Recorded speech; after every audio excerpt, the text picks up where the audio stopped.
The guard who vanished after the prison riot. The morning after hell. Before we dive in, don't just watch. Join the investigation. Hit subscribe, drop a comment if you think you know what really happened inside Santa Fe that night, and let's uncover the truth behind the man who walked into the riot and never walked out. The morning of February 4, 1980, began with the smell of burned flesh and disinfectant.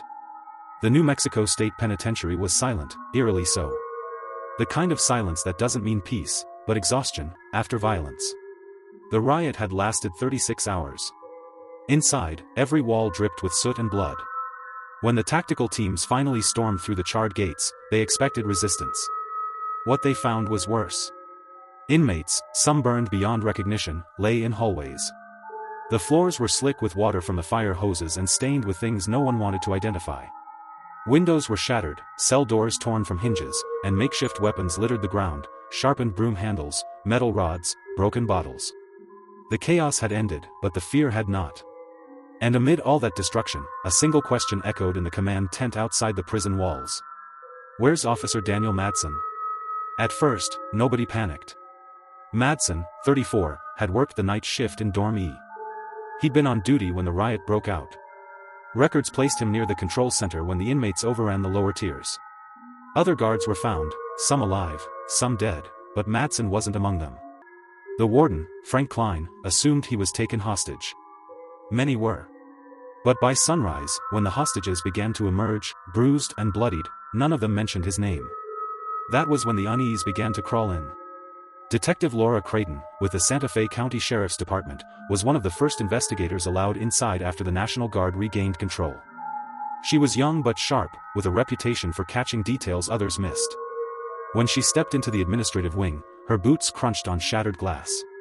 The smell hit her like a slap, smoke, decay, and human fear baked into concrete. She flipped through what remained of the staff logs. The control room was burned, papers melted together, but she found something strange. Madsen's name was signed in the 10:45 p.m. log, roughly 10 minutes after communications from the tower went dark. No other officer's name appeared after that time. Either he was alive longer than the others, she muttered, or someone wanted us to think he was. Her partner, Sergeant Dale Torres, wiped sweat from his forehead. Maybe he made a run for it. You can't blame him. If I saw what those inmates were doing. But Creighton didn't respond. She noticed something else. By the smashed control panel, the main keys to cell block D were missing. That block had been where the most dangerous inmates were held, the protective custody tier. In other words, informants, ex-cops, and convicts who wouldn't survive in general population. Yet, during the riot, that wing had been targeted first, and its occupants slaughtered. Many believed that someone had intentionally unlocked those doors. And now, the officer with access to those keys was gone. Over the next 48 hours, rumors spread like wildfire. Some inmates swore they saw Madsen being dragged through the laundry tunnels by a group of masked men. Others claimed he'd been beaten and burned. A few even said he'd helped lead them through the security gates, that he was one of them. By the third day, the warden ordered a search of the entire facility. Every room, every closet, every crawl space. They found 33 dead inmates, many mutilated beyond recognition. But no sign of Officer Madsen. That's when the story began to turn. Madsen's wife, Caroline, arrived at the prison gates that evening. Her face was pale, her hands shaking as she clutched a photo of her husband in his uniform, smiling, clean-shaven, eyes full of quiet pride. Reporters swarmed her, shouting questions. She didn't answer any, just kept repeating, "He's not dead. He wouldn't leave me like this." Creighton approached her gently. "Mrs. Madsen," she said, "we're doing everything we can." Caroline's eyes darted to the prison behind her. "You don't understand," she whispered. "Danny told me things. Before all this. About what was going on inside." "What kind of things?" She hesitated. "About drugs coming in. Guards being paid off. He said if something ever happened to him, it wouldn't be the inmates you needed to look at, it'd be the people running this place." Creighton froze. That wasn't something you ignored. Especially not here. That night, Creighton stayed behind after the others left.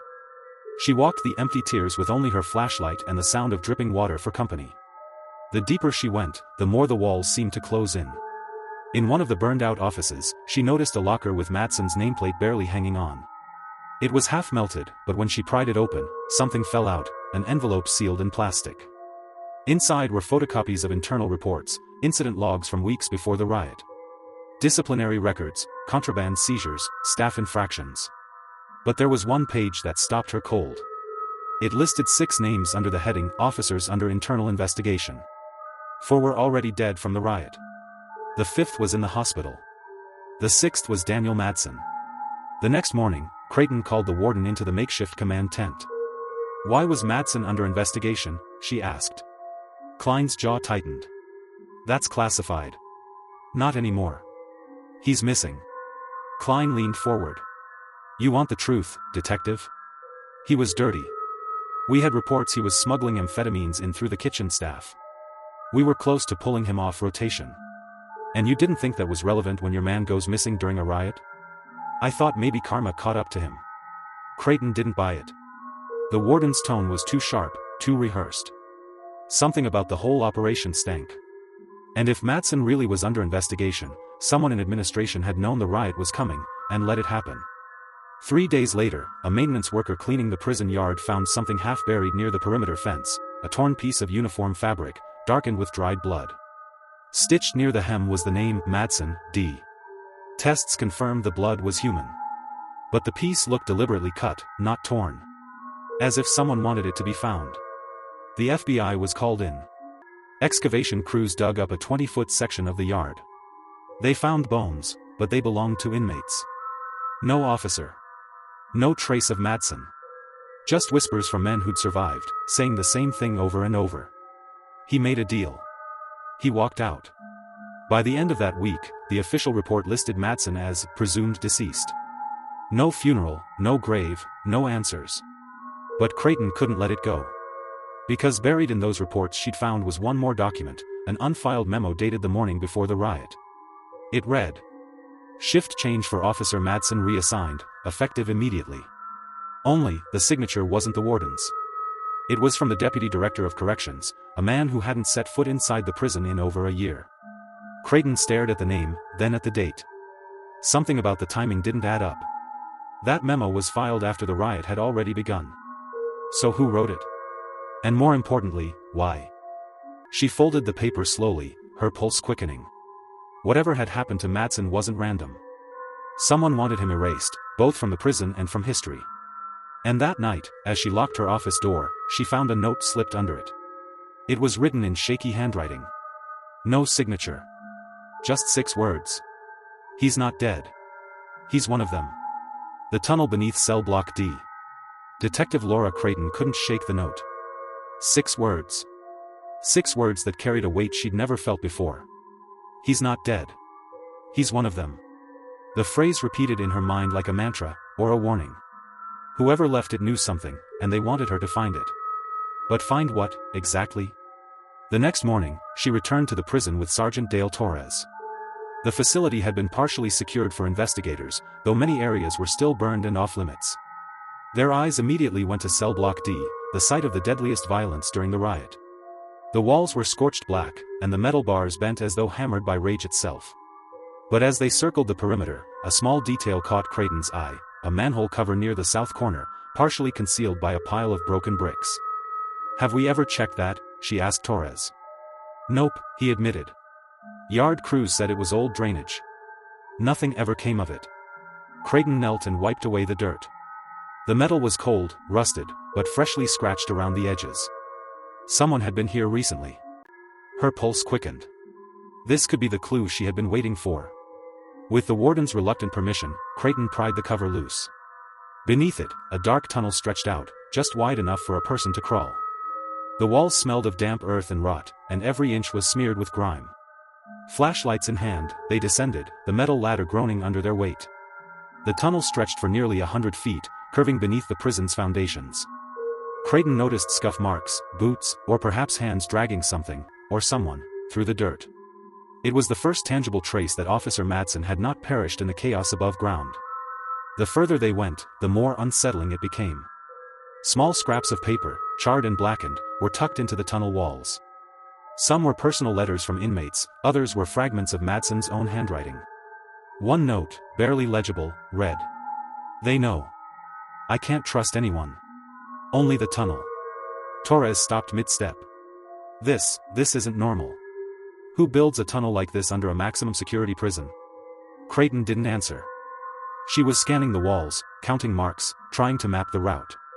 Then she noticed it, a faint groove in the floor, wider and deeper than the others. Something had been dragged. Not just a person, but maybe a body. Or a stash of contraband. Something valuable enough to warrant hiding beneath hell itself. At the end of the tunnel, they found a small, hidden chamber, barely larger than a closet. Inside, the air was musty and thick with mildew. But it wasn't empty. Against the far wall lay a makeshift cot, blankets, and a stash of supplies.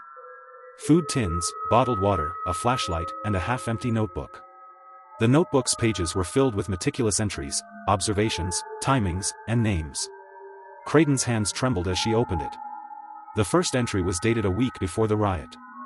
"I know what's coming. They're planning something massive. I can't stop it. I won't survive if I stay in the open." Her eyes scanned faster. Names, shift schedules, smuggled weapons, bribes paid to certain guards, all pointing to one chilling conclusion: Madsen had not only known the riot was coming, he had been tracking it, documenting it, possibly even guiding it. Torres glanced over her shoulder. "Are you saying he helped them?" Creighton didn't answer. The next page contained a crude map, drawn in pencil, showing tunnels and access points beneath cell block D. One route led directly to the warden's office, another to the yard. There were notes about patrol schedules, when doors would be unlocked, and crucially, a list titled "Friends in the Riot." Names of inmates who survived unscathed, alongside one familiar name, Daniel Madsen. The words made her stomach turn. If the notebook was real, Madsen had been working with inmates during the riot. But why? Freedom? Revenge? Or something else entirely? Back above ground, the prison administration was growing uneasy. Warden Klein demanded updates. Creighton reported her findings cautiously, careful not to accuse anyone without evidence. But he grew defensive, almost fearful. "Detective," Klein said, his voice tight, "you can't just say things like that without proof. Madsen is dead. He's gone. That's final." Creighton noticed the sweat glistening on his forehead. "Warden, I have proof. A hidden chamber, his notebook, a map of the tunnels. Someone's been helping inmates from the inside. He's not just missing, he's part of it."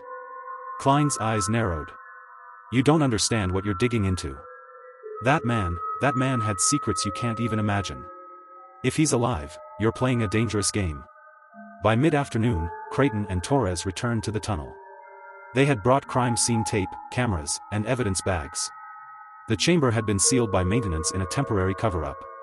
As they pried it open, Creighton realized how deep the conspiracy ran. The walls were scratched with more names, guards and inmates who had disappeared before or after the riot. Some had been found, others had vanished without a trace.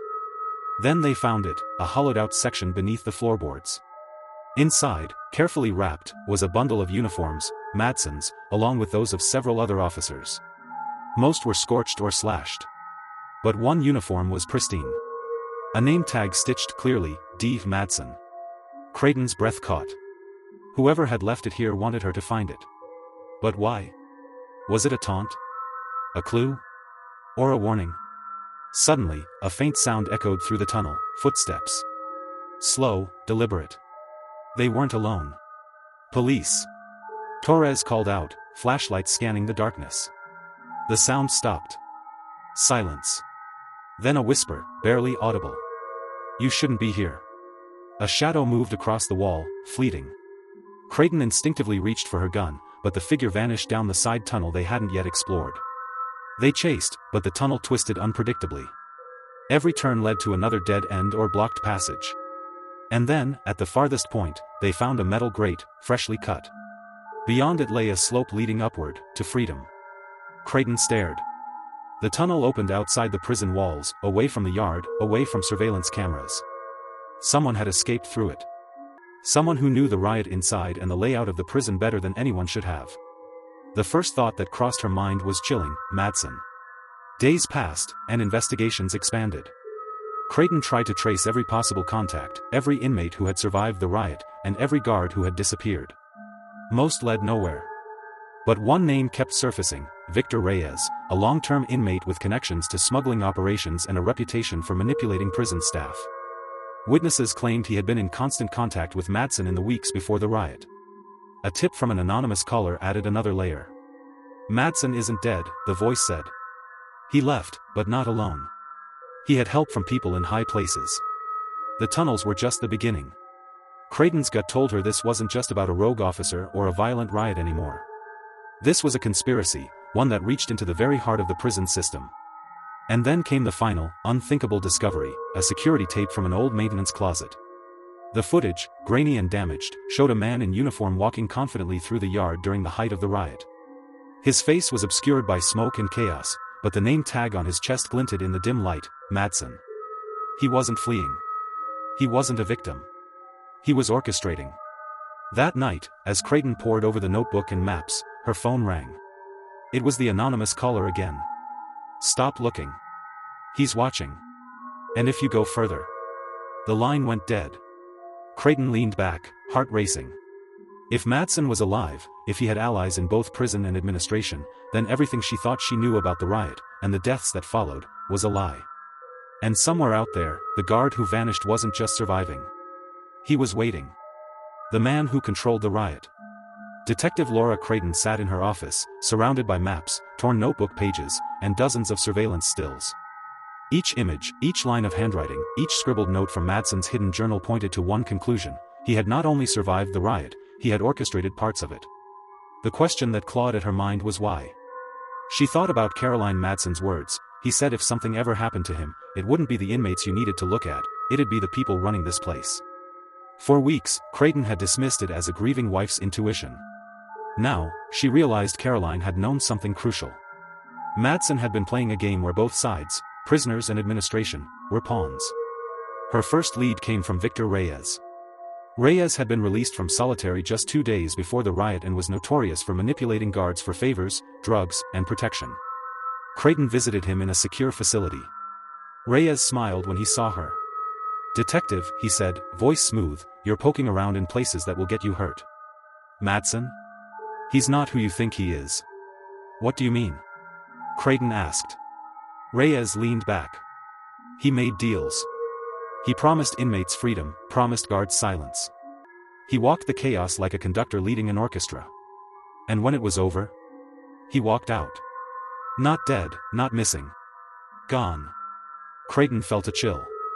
"You expect me to believe a guard survived that riot?" Reyes shrugged. "I saw him. He had a bag. Keys. Routes. All of them obeyed him. If you want answers, check the warehouses near the south border of the city. That's where he disappears from record." Creighton left Reyes' facility and drove through the cold New Mexico night. The warehouses were old, abandoned structures near the outskirts of Santa Fe, their walls cracked, windows dark and lifeless. But something about the place screamed Madsen. Inside, the air was thick with dust and the metallic tang of rust. Creighton moved slowly, flashlight in hand. Then she saw it, a door, reinforced, leading to a sub-basement.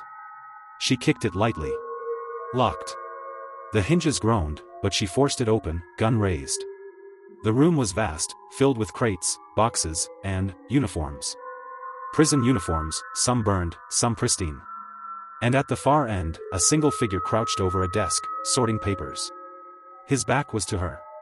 But when he turned, Creighton froze. It was Madsen. He hadn't aged much in appearance, but there was a hard edge to his face, a man forged by chaos. His eyes, once warm and familiar in Caroline's photographs, were now cold, calculating. "You shouldn't be here," he said quietly. "I could say the same," Creighton replied, gun trained on him. "You orchestrated the riot. You disappeared. People died. Tell me why." Madsen leaned back, sighing as if weary of carrying secrets no one could understand. "You think this was about violence or revenge?" he asked. "It was about survival. I saw what the system had become. Corrupt guards, neglected inmates, everyone cheating, lying, and waiting for a chance to kill or be killed. That riot, it exposed it. I didn't just survive, I showed them all what chaos could do." "People died, Daniel," she said, voice shaking. 33 inmates. "How many guards?" "Collateral," he said softly. "Numbers mean nothing in a world that doesn't care about you. I helped some survive. Others, well, they had to pay for ignoring the rot for decades." Creighton's mind raced. So the tunnel, the notebook, the alliances with inmates, all of it was to control the riot? Madsen nodded. I had no choice. I could either be a victim, like the rest, or I could manipulate the storm. And when the dust settled, I walked out, because no one else had the map, the keys, the knowledge.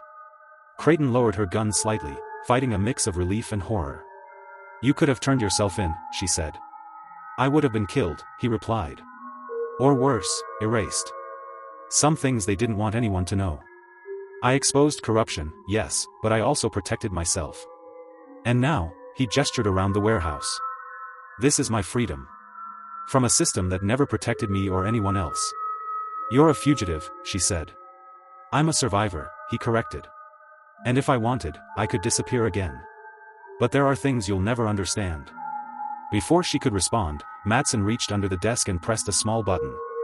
The warehouse doors slammed shut, and a hidden staircase leading downwards opened. He hesitated. This is where it ends, for you or for me. Do you follow? Creighton thought about the countless lives lost, the notebook in the tunnel, and the skeleton still buried under cell block D. She had one chance to confront the man who had controlled a riot, outsmarted every guard, and vanished without a trace. She stepped forward, heart racing. The staircase led to a series of catacombs beneath the warehouse, tunnels echoing like the ones under the prison. Madsen moved like a ghost, familiar with every twist and turn. Creighton followed, flashlight bouncing against brick walls. At the end, they reached a small chamber, lit only by a single lamp. Maps were pinned to the walls, detailing not only prison layouts but distribution routes, corruption chains, and escape networks spanning the state. Creighton realized that Madsen hadn't just survived the riot, he had built a network capable of moving anyone, anywhere, unseen. You're a legend, she said. And a criminal. Madsen smiled faintly. Legends survive. She took a step closer. This ends tonight. You face justice, or you disappear forever. Madsen's eyes hardened. Detective, sometimes justice is slower than the rot it fights. And sometimes, it's better to disappear. Before she could react, he pressed another hidden lever. A wall panel slid open, revealing a narrow chute. He stepped inside. You can't follow me, he said over his shoulder. Not yet. And with that, he was gone. Creighton stood alone, heart pounding, staring at the empty chute. She realized something terrifying. Daniel Madsen had not only survived, he had outsmarted everyone.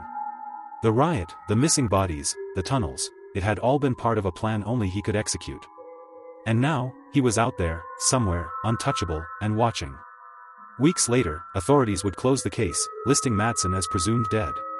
Caroline would mourn in silence, holding on to a photograph of a man who walked into a riot and never returned, yet somehow, lived. Creighton, however, couldn't stop. The tunnels beneath Santa Fe and the secret network Madsen had created became an obsession. Every missing person, every unresolved prison incident, all pointed back to him. Somewhere out there, Madsen was alive. And wherever he went, the shadow of the riot followed, a reminder that in the chaos of human greed, corruption, and survival, truth could be hidden, manipulated, and lost forever. As she stared at the maps pinned to her wall, one thought rang clear. He's not dead. He's one of them. And with that realization, Creighton knew her life, and the lives of countless others, would never be the same.